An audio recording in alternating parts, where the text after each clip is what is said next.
अब पंखा से जाके देखो ना लगा हुआ है। और देखो पंखा वाला तार उधर से जाके उसमें लगा तो पंखा हिलेगा तो वो नहीं हिलेगा। तार को हटाना पड़ेगा।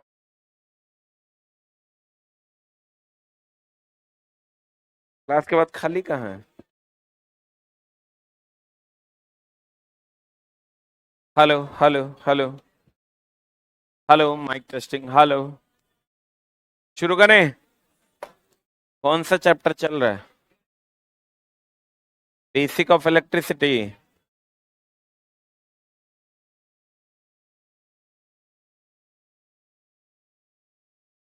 जाने की बात ना करो।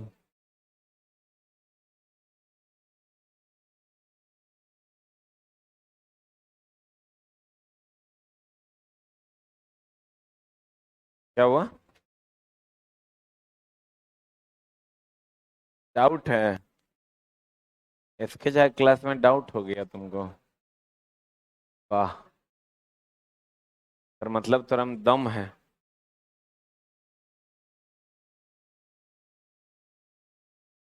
प्रतिरोध वाला डाउट है क्या रे? महत्तम का महत्तम और न्यूनतम से न्यूनतम वही वाला है क्या? कैसे बूझ गए हैं? हम जानते थे वही डाउट होगा। जैसे पुराना वाला एडिशन होगा, उसमें गलत था, नया वाला में हम ठीक करवा दिए हैं। पुराना वाला किताब होगा, उसमें लिखल है उल्टा। डाउट हो गया होगा। वही डाउट है ना? जी सर। बच्चा चला चूं करेगा तो बता देंगे वो चुचुआ कह रहा है।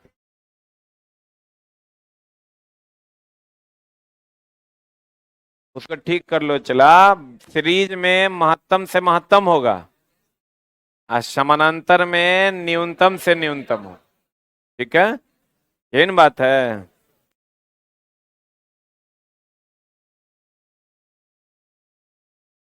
कल हम लोग धारिता पढ़े थे। क्या पढ़े थे? धारिता। यहां तक हुआ था C बराबर Q/V। सबकी धारण करने की क्षमता अलग अलग होती है कि सेम होती है? अलग अलग होती है। सभी चीजों की धारण करने की क्षमता अलग अलग होती है। इसकी अलग होगी और इसकी अलग होगी। सबका पीने का क्षमता अलग अलग ना है रे। अभी क्लास के बाद इसको वहां से अलग करवाओ। धारिता का ऐसा ही मात्रक होता है फेराड। और इसका व्यवहारिक मात्रक होता है micro farad. 1 micro farad is equal to 10⁻⁶ farad. सही है ना? 1 micro farad is equal to 10⁻⁻⁶ farad. अब बताओ त्रिज्या बढ़ेगा तो धारिता बढ़ेगा, त्रिज्या घटेगा तो धारिता घटेगा। यहां पर धारिता की जगह पर क्या कर लेना है? पृथ्वी का विभव कितना? 0। पृथ्वी की धारिता कितनी? अनंत ना। अब कैपेसिटर दैट इज कंडेंसर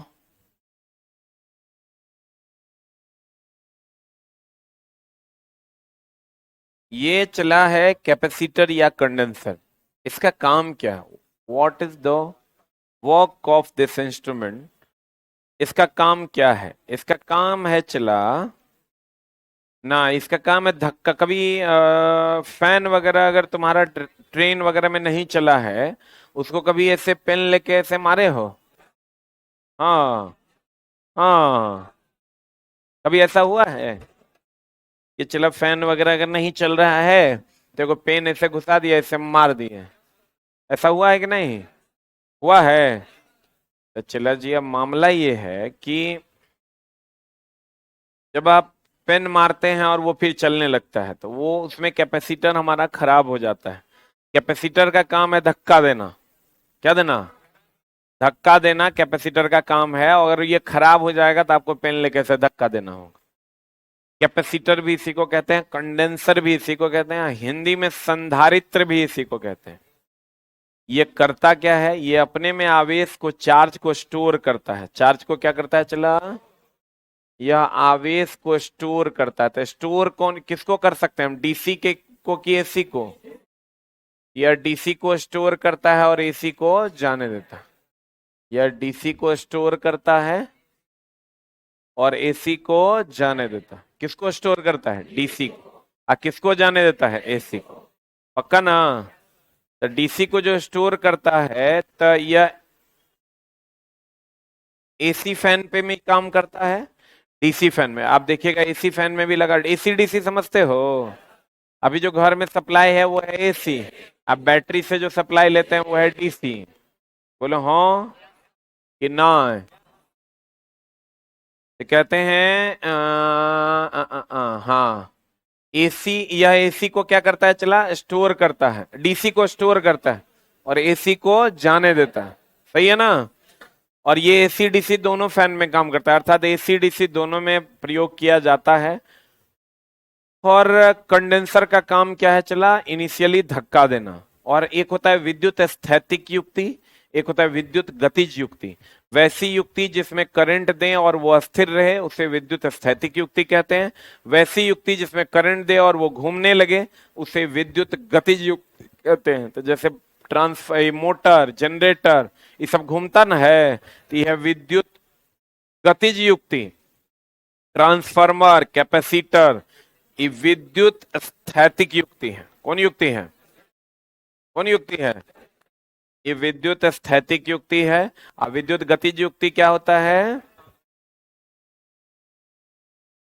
विद्युत गतिज युक्ति होता है चला मोटर, जनरेटर, विद्युत देते हैं, पंखा, इसमें करंट देते हैं तो ये चला ऐसे घूमने लगता है ना, तो ये विद्युत गतिज युक्ति है। कौन युक्ति है? कौन युक्ति है?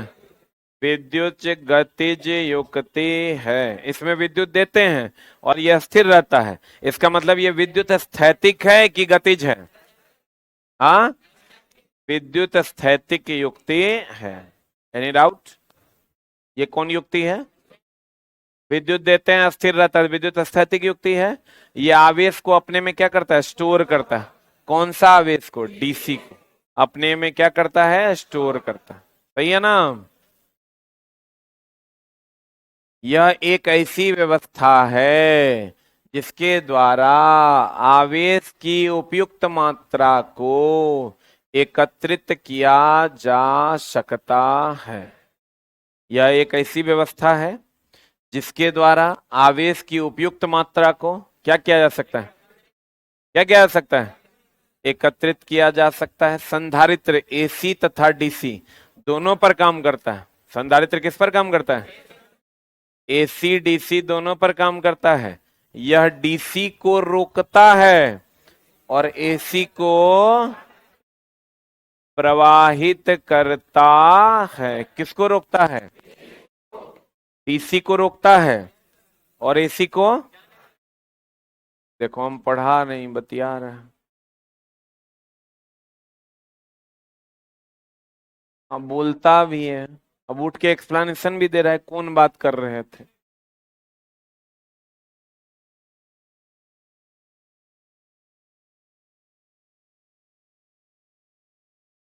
पहले खुद तो सीख लो यार, बाद में बताना दूसरे को। बोलना नहीं है दोस्त, डोंट एक्सप्लेन।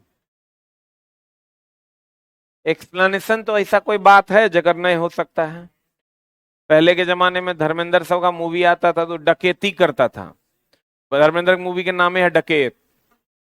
तो वो डकैती करके लाता था, कहता था मैं हीरो हूं क्योंकि मैं अमीरों से लूटता हूं और गरीबों में बांटता हूं। तो उसके पास उस बात का भी एक्सप्लेनेशन था कि ये 100% सही है। कर क्या रहे हैं? चोरी डकैती। तो किसी का खून कर दो, बोलो खून हमने किया समाज के लिए, नहीं तो ये समाज को गंदा कर देता क्योंकि ये बहुत ही भ्रष्ट आदमी। एक्सप्लेनेशन ऐसा कोई चीज है जो चला जाकर नहीं होगा? सब बात का एक्सप्लेनेशन, हर बात में एगो बात हो सकता है। अब ये हमरा एक्सप्लेन बात कर रहा था और खड़ा होके प्रॉपर वे में एक्सप्लेनेशनों कर रहा है, साला मारेंगे मर जाएगा यहीं। चुट्टा चोहड़वा चोर कहीं। हेडफोन देखो कैसे लगे ले, खड़ा रहो पूरा क्लास। अब मंद मंद मुस्कुराता भी है। अब पगल ये ए ये हेडफोन वाला प्राणी जो है ना आजकल कुछ ज्यादा हो गया है, ठीक ना। ऐसा कौन काम होता है वो कर रहे। आप बातें करना है 5-10 मिनट, लोग कान में लगा के बात कर लेगा। हाँ, लाइव क्लास, अभी लाइव क्लास चल रहा लो। हाँ, 3 से 4 तो अगर जेब में फिर रखो, बैग में रखो। अरे तू की करता है हमरा सब पता है, इसलिए तू नहीं बोलो। तुम तुरंत पकड़े थे वहां से, हम इधर पढ़ा रहे थे, तुम उधर लड़की लोग की तरफ देख रहा था। सब ऐब तोरे में है। और एक्सप्लेनेशन, अरे बाप रे बाप, each and everything is having a explanation. तुरंत पकड़े थे रे, ये बात का भी एक्सप्लेनेशन है उसके पास। ये छोटा है, कुछ कुछ जो है ना चला डिफेक्टिव आ जाता है ऊपरे से ना, वो खाली उल्टे करेगा वो। ये हमको लगता है हम जब चल जाते होंगे तो खाली हमारी बुराई ये करता होगा, ये लॉ जूज में भी बुराई करता होगा। इस साला को निकालना बहुत जरूरी हो गया। देखो करता है नहीं, अरे करता ही होगा, नहीं करता है, नहीं करता तब बैठने दो, बैठ जाओ। यह एक ऐसी व्यवस्था है जिसके द्वारा आवेश की उपयुक्त मात्रा को क्या करते हैं, एकत्रित करते हैं। यह एसी डीसी दोनों पर काम करता है, लेकिन यह डीसी को रोकता है और एसी को जाने देता है। देख लो, ऐसा भी कैपेसिटर होता है, ऐसा भी कैपेसिटर होता है। ये कैपेसिटर देखे होंगे आप मदरबोर्ड में, ऐसा भी कैपेसिटर होता है, ऐसा भी कैपेसिटर होता है। अब एक समानांतर प्लेट संधारित्र, कौन प्लेट संधारित्र, समानांतर प्लेट संधारित्र। गौर फरमाइएगा, पैरेलल प्लेट कैपेसिटर, इसमें दो प्लेट एक दूसरे के पैरेलल होता है, समानांतर होता है। बैटरी और कैपेसिटर के सिंबल में अंतर है, बैटरी का एक छोटा एक बड़ा, कैपेसिटर का दोनों बराबर, ठीक ना। तो बाबू मेरे, सुना मेरे, हाँ, ये निगेटिव है ये पॉजिटिव है ना, बोलन रे। कोकून कहां से प्राप्त होता है,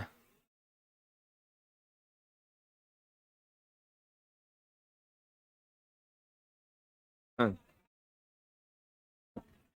खड़ा हो जाओ। कोकून कहां से मिलता है, लाओ। रात में नहीं ना पढ़ा था 9 बजे, नहीं पढ़ा तो लाओ, लाओ ने रे, लाओ ने रे, हंस रहा है। मार का चोट नहीं लगता है रे, कहता है चोट लगेगा तो रोएंगे सर। देखो निगेटिव आई पॉजिटिव, जो प्लेट निगेटिव से जुड़ा हुआ होगा उस पर निगेटिव चार्ज जमा हो जाएगा, जो सिरा बैटरी के ऋण ध्रुव से जुड़ा होगा उस पर ऋण आवेश, और जो सिरा बैटरी के धन ध्रुव से जुड़ा होगा उस पर धन आवेश जमा हो जाता है। और यही है पैरेलल प्लेट कैपेसिटर, जिसमें दो प्लेट एक दूसरे के समानांतर होता है। अगर दोनों प्लेट के बीच की दूरी d है, प्रत्येक प्लेट का क्षेत्रफल a है, तो धारिता बराबर हो जाएगा एप्सिलॉन नॉट a बटा d। धारिता जो होगा पैरेलल प्लेट कैपेसिटर का वो हो जाएगा एप्सिलॉन नॉट a बटा d। एप्सिलॉन नॉट क्या है, निर्वात की परम विद्युतशीलता, जिसका वैल्यू होता है 8.85 इंटू 10⁻⁻12।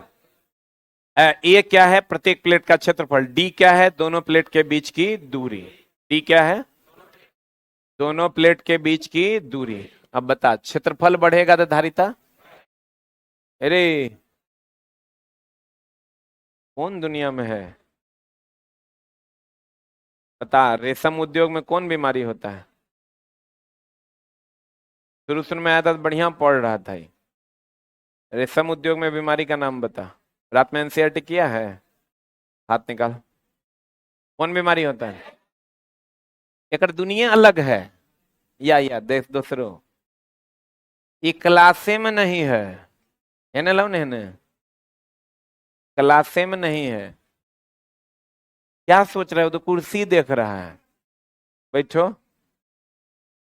देखो, कहते हैं चला अगर धारिता की बात करें तो एप्सिलॉन नॉट ए बटा डी, एप्सिलॉन नॉट निर्वात की परम विद्युतशीलता है, ए क्या है? क्षेत्रफल है, डी क्या है? दोनों प्लेट के बीच की दूरी है। दूरी अगर बढ़ेगा तो धारिता घटेगा, दूरी घटेगा धारिता बढ़ेगा। एच ये बढ़ेगा, ये बढ़ेगा, ये घटेगा, ये घटेगा। सही है ना?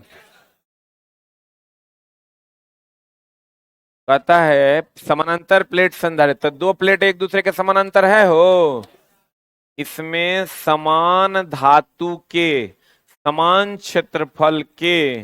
कल चला यूपीएससी का एग्जाम हुआ था, कमिश्नर पोस्ट का एक दो एग्जाम था परसों, कल या 2 दिन पहले। उसमें एक क्वेश्चन था, एगो लेंस है जकर क्षमता है 2 डायोप्टर, एगो लेंस है जकर क्षमता है -2.5 डायोप्टर, तो समतुल्य क्षमता जो है वो कौन सा लेंस होगा जब दोनों को मिला देंगे? ये P1 हो गया, ये P2 हो गया। आप फॉर्मूला पढ़े होंगे, P समतुल्य बराबर P1 plus P2 minus D P1 P2 पढ़े हैं। तो ये दोनों को जोड़ देगा तो 2 प्लस -2.5 -2.5 हो जाएगा। -2.5 मतलब फाइनल पावर कितना हो गया? माइनस। अब माइनस हो गया तो उत्तल की अवतल? हाँ, अवतल लेंस होगा। ये अभी हम देख रहे थे वो क्वेश्चन पे नजर पड़ गया। इसमें समान धातु और समान क्षेत्रफल के दो प्लेट एक दूसरे से कितना दूरी पर हैं? डी दूरी पर रखे जाते हैं। ये दोनों प्लेट है जो एक दूसरे से कितना दूरी पर है? डी दूरी पर। सी बराबर एप्सिलॉन नॉट ए बटा डी कैपेस, तो फॉर्मूला क्या हो जाएगा? सी बराबर एप्सिलॉन नॉट ए बटा डी। कैपेसिटर विद्युत स्थैतिक होता है कि विद्युत गतिज होता है? ये विद्युत स्थैतिक होता है, विद्युत धारा देते हैं अस्थिर रहता है, तो विद्युत स्थैतिक क्षेत्र में ऊर्जा संचित करता है। बताओ, संधारित्र की धारिता निम्न तथ्यों पर निर्भर करती है। धारिता किस किस चीज पर निर्भर कर रहा है? एप्सिलॉन नॉट ए और डी ना, एप्सिलॉन नॉट ए और डी ना, यानी ए डी और एप्सिलॉन नॉट ना। बोले वे नहीं करेंगे। अगर दोनों समानांतर प्लेट के बीच रखे कुचालक पदार्थ का पराविद्युत विभव के है, क्या है चला? अगर मान लो, गौर फरमाना, अभी तो चला कुछ नहीं है, हवा है, हवा है तो एप्सिलॉन नॉट ए बटा डी। लेकिन अगर दोनों कुछ प्लेट के बीच कोई कुचालक पदार्थ रख दिया जाए जिसका पराविद्युत नियतांक के है, क्या है चला? क्या है? के है, तब जो सी पदार्थ होगा, सी पदार्थ होगा, ये हो जाएगा के एप्सिलॉन नॉट ए बटा डी, के एप्सिलॉन नॉट ए बटा डी। यहाँ के क्या है? के पराविद्युत नियतांक है। पराविद्युत नियतांक होता है अगर दो समानांतर प्लेट के बीच में कोई कुचालक पदार्थ रख दिया जाए, क्या रख दिया जाए, तो उसका पराविद्युत नियतांक होता है के। पराविद्युत नियतांक यह बताता है कि कोई भी पदार्थ कितना अधिक कुचालक, जिसका पराविद्युत नियतांक ज्यादा होगा उसकी कुचालकता ज्यादा। लिख लो, पराविद्युत नियतांक यह बताता है, पराविद्युत नियतांक यह बताता है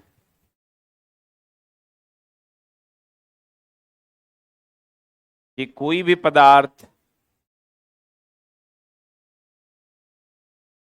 कितना अधिक कुचालक है।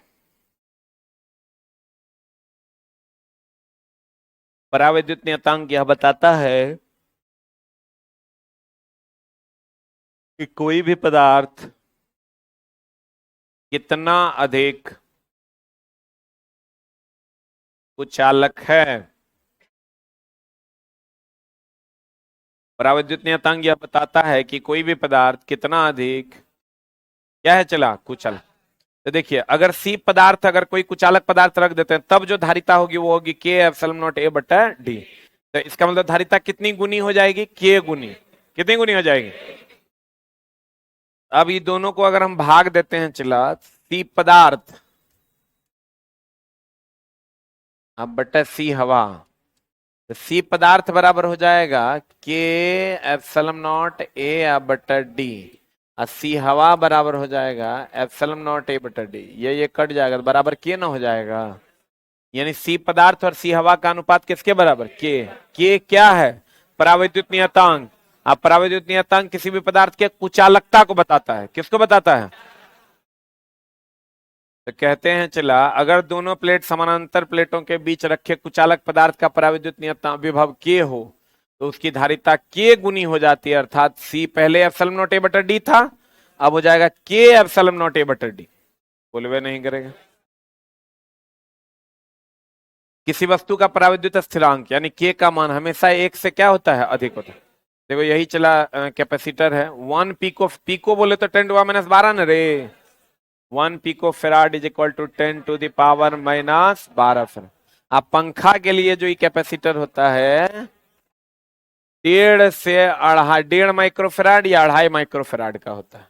ये जो फैन के लिए हम लोग कैपेसिटर यूज करते हैं ना चला, ये या तो 1.5 माइक्रोफेराड का या तो 2.5 माइक्रोफेराड। माइक्रोफेराड धारिता का व्यवहारिक मात्रक है कि एसआई मात्रक, व्यवहारिक मात्रक, बोलो न रे, माइक्रोफेराड धारिता का क्या है, व्यवहारिक मात्रक। ठीक है, तुम लोगों का जो ग्रैप करने का क्षमता है ना चला बहुत ज्यादा, हमको लगता नहीं समझ रहा होगा लेकिन समझ जाता है। धारिता का एसआई मात्रक क्या है, फेराड, धारिता का व्यवहारिक मात्रक। अब 1 microfarad is equal to 10⁻⁻6 farad, सही है ना, वाह। अब गौर फरमाइएगा, एक बार और हम ओवरऑल करते हैं कैपेसिटर को, फिर अगले टॉपिक में चलते हैं। क्या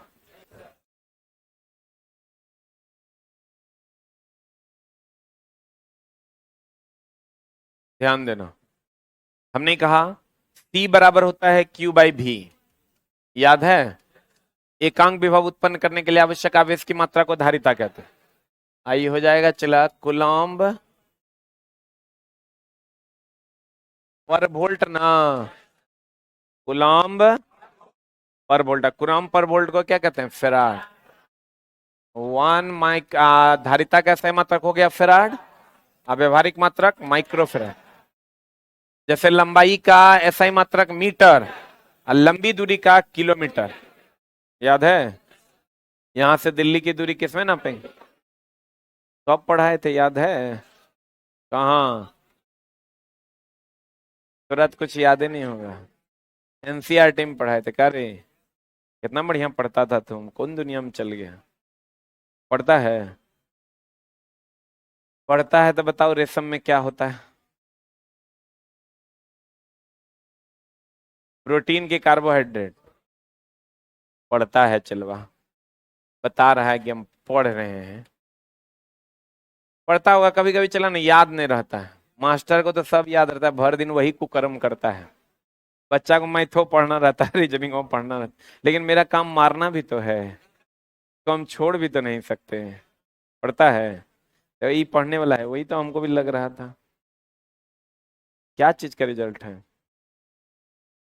हाँ बहुत बढ़िया, बच्चा पढ़ने वाला है। चला हम तो मारने से पहले बोले नहीं पढ़ने वाला है, ठीक बच्चा है, तनी डर से मामला गड़बड़ा गया। हम लोग चला देख के कह देंगे कौन बच्चा ठीक है और कौन गड़बड़, इसलिए कि शुरू से देखना इरेगुलर है। अभी हम देख रहे थे कुर्सी देख रहा है तो अंदर से खराब लग गया कि साला कहीं दूसरा रास्ता पे तो नहीं चल दिया।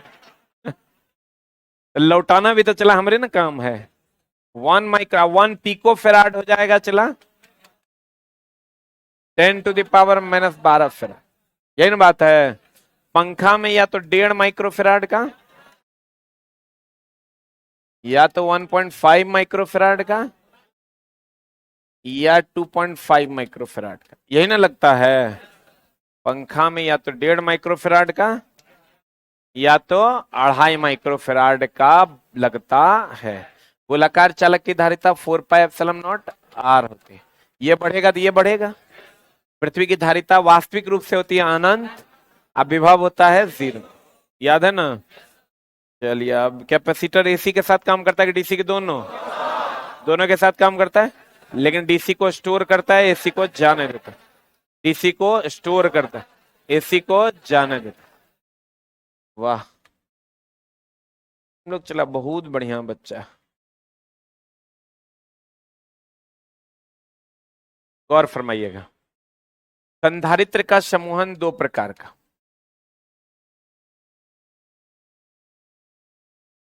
एगो श्रेणी क्रम समूहन,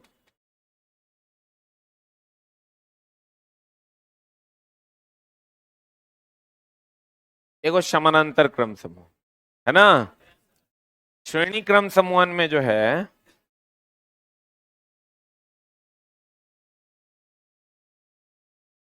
जाने की बात ना करो, मेरे पास तुम रहो,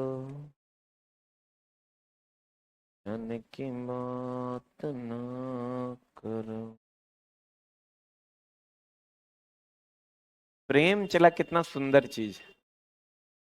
चाहे लड़की है वाला नहीं, किसी से भी आप प्रेम कीजिए, माँ माँ से, पिताजी से, फूल से, कोचिंग से, किताब से, प्रेम से बढ़ के धरती पे कुछ नहीं। लेकिन कुछ लोग हैं जो प्रेम नहीं करते हैं, मामला गड़बड़ा रहे हैं।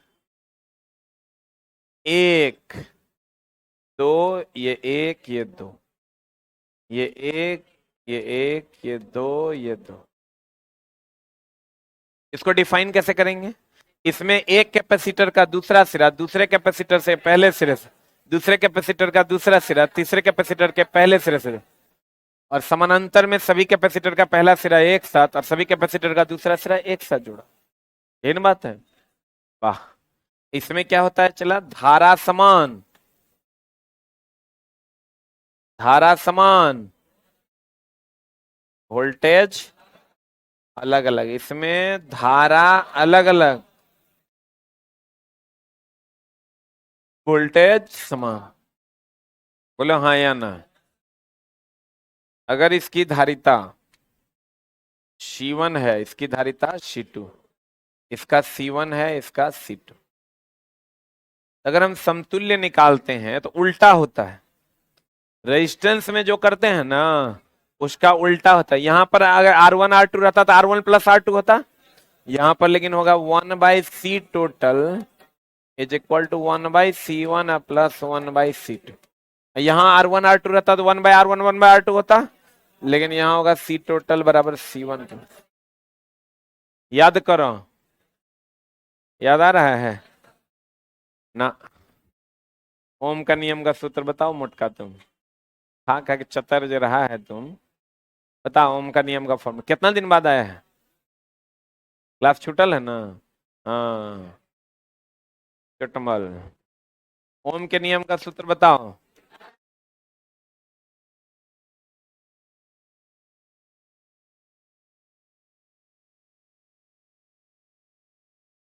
हाँ, पृथ्वी की धारिता कितनी? अब गौर से देखिए, यहां जब हम समतुल्य निकालते हैं तो यहाँ C total is equal to C1 C2 बटा C1 प्लस C2 होगा। बोलन रे,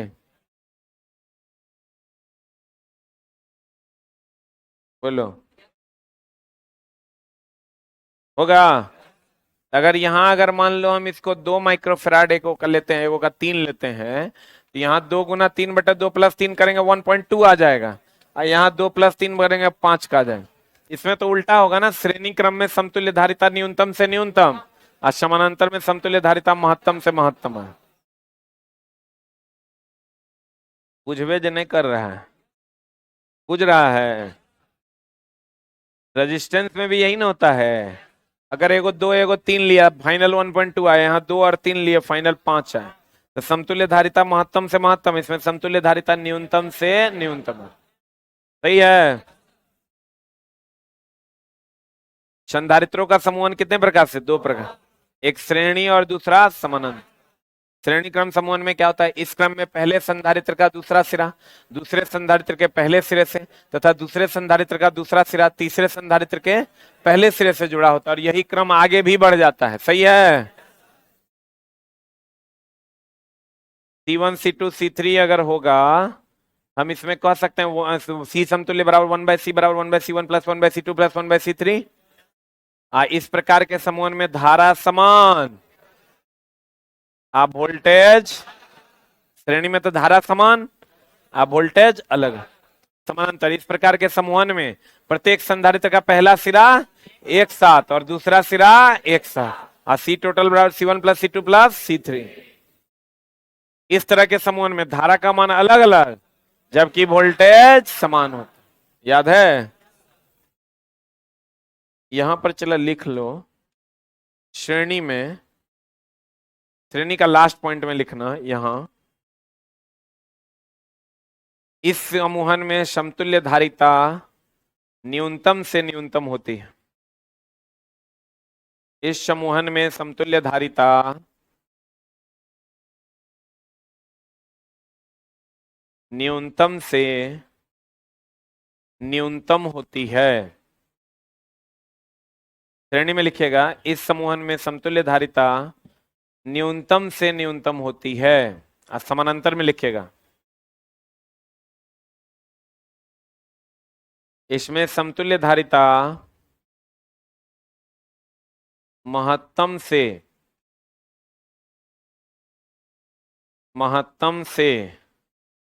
महत्तम होती है।